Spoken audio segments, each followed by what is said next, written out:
You know that feeling when you walk into the wrong room and your heart just drops? Well, I walked into the wrong hospital room once, and that one mistake didn't just change my day, it changed someone's entire life. Look, I'm not the kind of person who believes in fate or destiny or any of that stuff. But what happened that rainy afternoon in Ward 7B makes me question everything I thought I knew about coincidences. Because sometimes the wrong turn leads you exactly where you're supposed to be. So here's what went down. It was pouring rain on a Wednesday, the kind of rain that makes you want to stay in bed all day. But I'd promised my cousin Emma I'd visit her at Mercy General Hospital.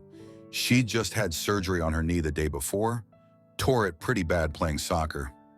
I grabbed her favorite chocolate chip cookies from that bakery she loves, some trashy magazines, and honestly, I just wanted to get in and out quickly because hospitals give me the creeps. The smell, the sounds, the whole vibe just makes my skin crawl. Emma texted me she was in room 412. Simple enough, right? Except I'm the kind of person who needs GPS to find my own car in a parking lot, so navigating a hospital was already asking for trouble. I took the elevator to the 4th floor, walked down this endless hallway where every door looked identical, and pushed open what I thought was 412. The room was dim. Only one small lamp was on near the bed. There was someone lying there, facing the window, completely still. I figured Emma was sleeping, so I tiptoed in, trying not to make noise. I set the bag of cookies on the little table, and that's when I heard it. "Daniel?" The voice was soft, trembling, and it definitely wasn't Emma. My heart stopped. Wrong room. I immediately started backing toward the door, stammering like an idiot. "Oh my God, I'm so sorry. I thought this was my cousin's room. I'll just grab my stuff and go." But then she spoke again, and her voice cracked. "Please don't go." Something about those 3 words froze me in place. It wasn't just a request. It was a plea. Like those words took everything she had to say. I actually looked at the woman in the bed for the first time. She was young, around my age, maybe mid-20s. Long dark hair spread across the pillow. Her eyes were open, staring at the ceiling, but something was off about the way she was looking. Or not looking. "I'm really sorry for just barging in like this," I said, still halfway to the door, feeling like the world's biggest idiot. "Your voice," she said quietly. "It's different. Everyone who comes in here sounds sad or tired or fake cheerful. You sound surprised. Real. I haven't heard real in so long." That hit me somewhere deep. I stood there like a statue, holding a bag of cookies that weren't even for her, in a room I wasn't supposed to be in, talking to someone whose name I didn't even know. "I'm Lily," she continued, and I watched her hands grip the blanket tighter. "And yeah, before you wonder, I'm blind. Car crash 6 months ago. Same crash that killed my little sister. They keep telling me I'm the lucky one. Doesn't feel very lucky." The air left my lungs. This wasn't just someone dealing with blindness. This was someone carrying a weight that would crush most people.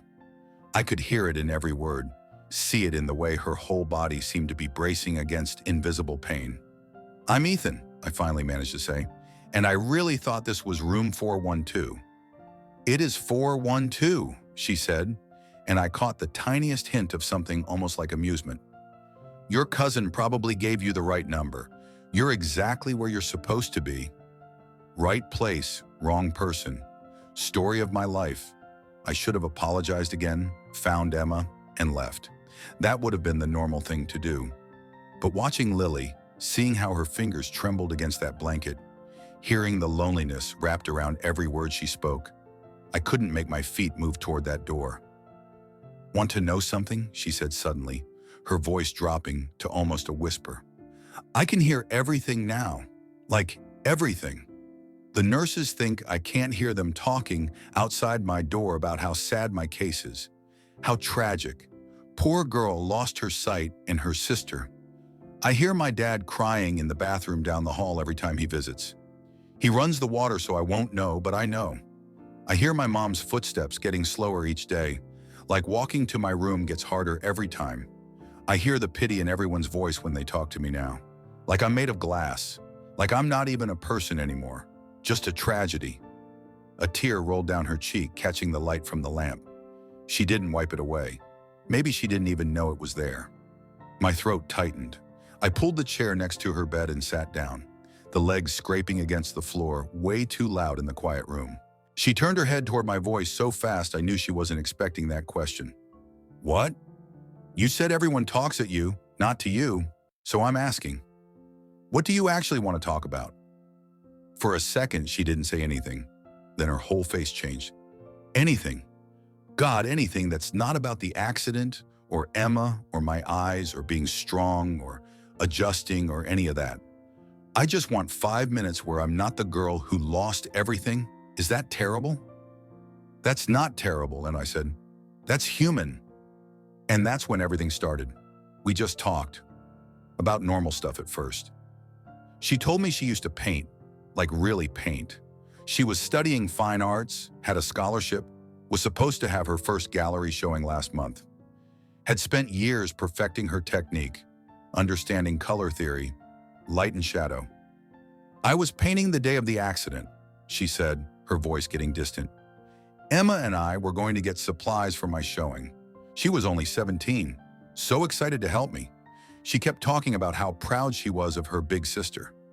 We were listening to her favorite playlist, singing off-key, laughing so hard we could barely breathe. And then there was this truck. It ran a red light. I remember screaming Emma's name. I remember her hand reaching for mine. Then glass and metal and this horrible sound. And then nothing. Her voice broke completely. I woke up 4 days later. First thing they told me was that Emma didn't make it. Second thing was that I'd never see again. The impact damaged my optic nerves beyond repair. And I just kept thinking, why me? Emma was so smart.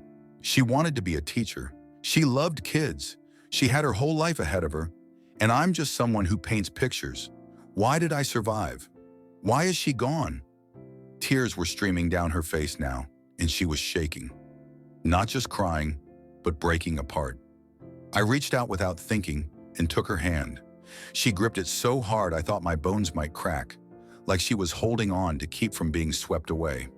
I'm sorry, she gasped between sobs. You came to see your cousin, not deal with this mess. Lily, I said, and I made my voice as steady as I could. Stop apologizing. You didn't ask to be hit by a truck. You didn't ask to lose Emma. You didn't ask for any of this nightmare. And I'm here because I want to be. Not because I feel sorry for you, because talking to you feels more real than anything I've done in months. She cried for a long time. I just held her hand and let her. What else could I do? There are no words that fix that kind of pain. No perfect thing to say that makes it better. Sometimes you just have to sit in the darkness with someone and remind them they're not alone. When she finally calmed down, she told me more. About Emma, about how they'd been inseparable despite the age gap. How Emma would sneak into her room at night to talk about boys and dreams and everything in between. About the promises they'd made to each other. About the future they'd planned that would never happen now. My boyfriend left 2 months ago, she added quietly. Said he couldn't handle it. My friends stopped visiting after the first few weeks. It's like I'm invisible now, which is ironic since I'm the one who can't see.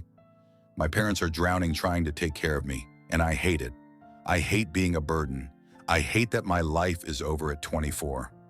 I hate that Emma's gone, and I'm still here, taking up space, using up everyone's energy. Your life isn't over, I said. Yes, it is, she shot back, and there was anger in her voice now. Everything I was is gone. I was a painter, Ethan. I saw the world in colors and light and shadows. That was my whole identity. And now I can't even see my own hand in front of my face. I can't paint. I can't do the one thing I was good at. So yeah, my life is over. This is just existing. I didn't know what to say to that. What do you say to someone whose entire purpose has been ripped away? I came back the next day, and the day after that. Emma thought I'd lost my mind, spending all my time with a stranger, but she didn't get it. There was something about Lily that pulled at me, maybe because she was so brutally honest about her pain. Maybe because I saw pieces of myself in her. I told her about my music, how I'd played piano since I was a kid, loved it more than anything, how I'd gotten accepted to a music conservatory but turned it down because my parents said it wasn't practical, how I'd taken the safe route, got a business degree, Ended up in a soul-crushing job analyzing spreadsheets for a company I didn't care about. How I hadn't touched a piano in 3 years. That's pathetic, she said bluntly. You had a choice. You had your sight, your ability, your opportunity, and you threw it away because you were scared. Do you have any idea what I would give to have that choice again? It stung, but she was absolutely right. I'd given up my dreams willingly, and here she was, having hers stolen, still fighting to find a reason to keep going. You're right, I admitted. I was a coward. I am a coward. Then stop being one, she said fiercely. Bring your keyboard or whatever. Play something. Let me hear what you gave up on. So the next day I brought my old keyboard, dusty from sitting in my closet for years. My fingers were stiff, clumsy, hitting wrong keys, forgetting progressions I used to know by heart. It was embarrassing. You're awful, Lily said, but she was smiling. Actually smiling for the first time since I'd met her. I know, I said, but I'm playing anyway. Why? She asked, and she sounded genuinely confused. Because you told me to. Because someone I respect said that giving up on something you love because you're scared is pathetic. Because maybe if I can start again, you can figure out your way forward too. Her smile vanished. It's not the same, Ethan. You chose to quit. I didn't choose this. You're absolutely right, I agreed. You didn't choose any of this horror, but you can choose what happens next. You can let this destroy you completely, or you can find something new. It won't be painting. It won't be the life you plan, but maybe it can still be something worth living. I don't know how to be anything except a painter, she whispered. That was my whole identity. Without that, who am I? I don't know, I said honestly. But maybe that's something you get to discover. Maybe losing who you were means you get to become someone completely new. Someone you never would have met otherwise. She was quiet for a long time, just breathing. Then, there's a piano in the recreation room. The nurses mentioned it once. Said it's old and out of tune, but it's there. My heart jumped. Do you want to try it? I used to play, she said softly, before I got into painting. My grandmother taught me when I was little. I wasn't great at it, but I loved it. Haven't touched a piano since I was maybe 13. Want to try again? I'm terrified, she admitted. What if my fingers don't remember? What if I can't do it? What if it's just another thing I've lost? Then at least you'll know, I said. But what if you can? What if your hands remember something your eyes don't need to see? It took 2 weeks before she agreed to try. I'll never forget watching her sit at that piano bench for the first time, her hands hovering above the keys like they might burn her. She was shaking so badly I thought she might fall apart. I can't, she said, pulling her hands back. You can, I said gently. Just one key, that's all. Just press one. Her finger came down on middle C. The note rang out, pure and clear despite the piano being out of tune. She gasped like it had electrocuted her. Again, I encouraged. Another note, then another. Slowly, shakily, her fingers started finding their way. She wasn't playing music, just random notes, but each one seemed to light something up inside her. I watched her face transform from terrified to focused, to something almost like wonder. My fingers remember, she breathed. They actually remember where the keys are. I can feel the patterns. She practiced every day after that, some days for just 5 minutes before the emotions overwhelmed her and she'd have to stop. Other days for hours, losing herself in simple scales and basic melodies. It wasn't about becoming a concert pianist. It was about finding something she could still do, something that was hers. But there were terrible days too. Days when she'd refuse to get out of bed, when the grief for Emma crushed her so completely she couldn't breathe. Days when she'd scream at me to leave, that I couldn't possibly understand, that nobody could. Days when she'd sob until she had nothing left. I stayed through all of it. On the darkest days, I'd just sit there holding her hand, not saying anything, just being there in the pain with her. Why do you keep coming back? She asked one particularly bad afternoon. You could walk away. Go back to your normal life. Forget about the girl in room 412. Because you matter to me, I said simply. Because you're not a charity project. You're my friend. And I don't abandon my friends when things get hard. 4 months after we first met, the doctors cleared Lily for discharge. She was absolutely terrified. The hospital had become her safe bubble, and leaving meant facing a world that wasn't built for someone who couldn't see. The night before she left, I found her sitting by the window, her face turned toward glass she couldn't see through. "I can't do this," she said, her voice flat and defeated. "Out there, I'm going to fail. I'm going to get lost and hurt myself and prove everyone right that I can't handle life like this. Maybe I should just stay here where it's safe." "Safe isn't living," I said, sitting beside her. "Lily, you've survived the impossible. You've lost your sister, your sight, your dreams, and you're still here. You're still fighting. You picked up music again when you thought you'd never create anything beautiful ever again. You've done all that while carrying grief that would absolutely destroy most people. So yeah, the outside world is scary, but you're stronger than anything it can throw at you." "I don't feel strong," she whispered. "I feel broken." "Broken things can heal," I told her.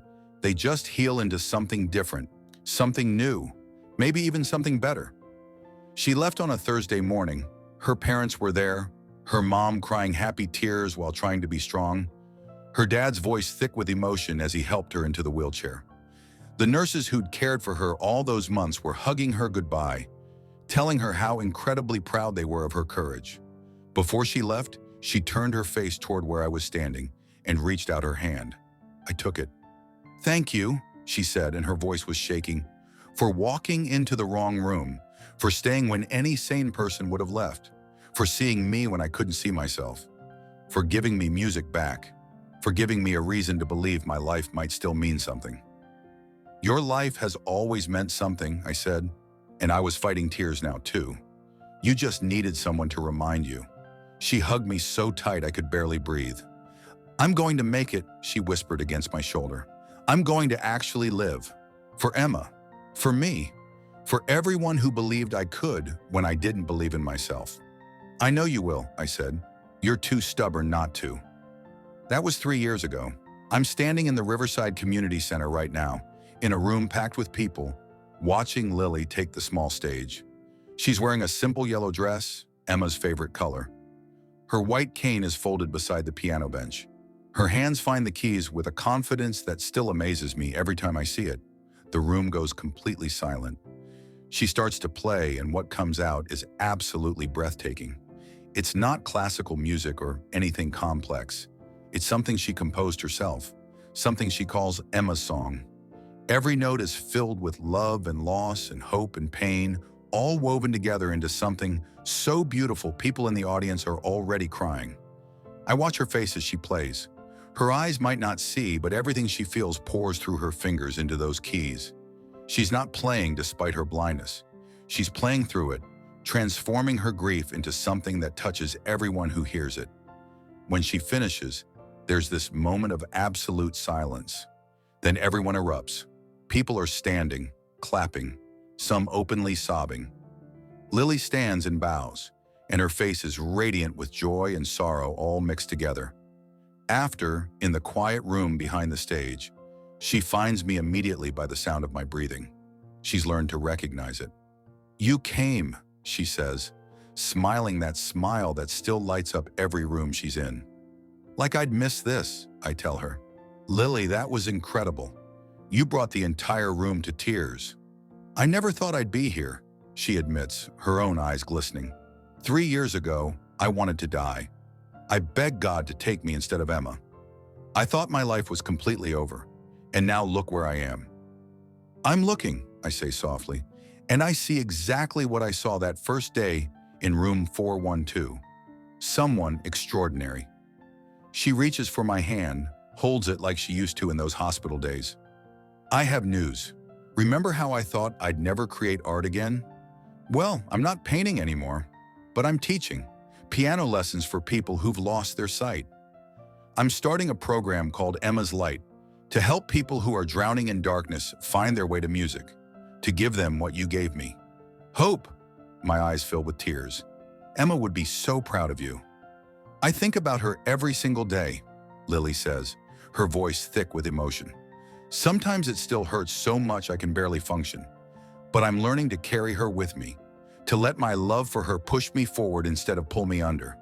And Ethan, I need to ask you something important. Anything. Will you help me run Emma's Light? Not just as a volunteer, but as co-director?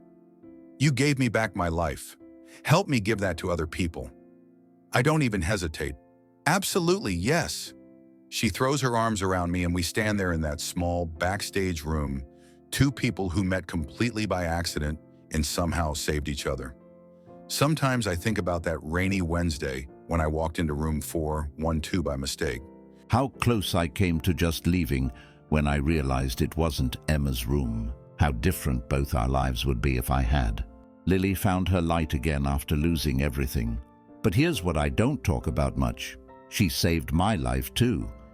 I was sleepwalking through existence, living someone else's dream, too afraid to reach for what I actually wanted. Watching her fight her way back from the edge showed me that fear is a terrible reason to give up on yourself. I quit that soul-crushing job 6 months after meeting her.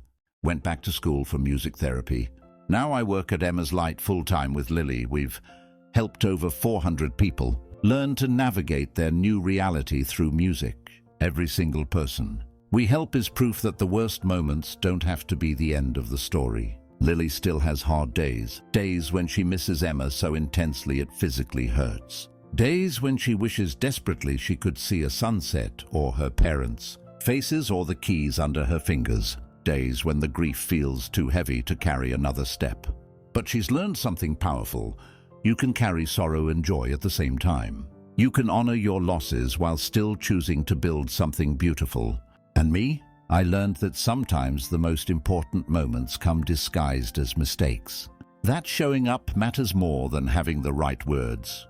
That being present in someone's darkness, without trying to fix it or rush them through it, can be the most powerful gift you can give. I walked into the wrong room and heard a voice say, "Please don't go." I stayed, and that simple choice changed everything for both of us.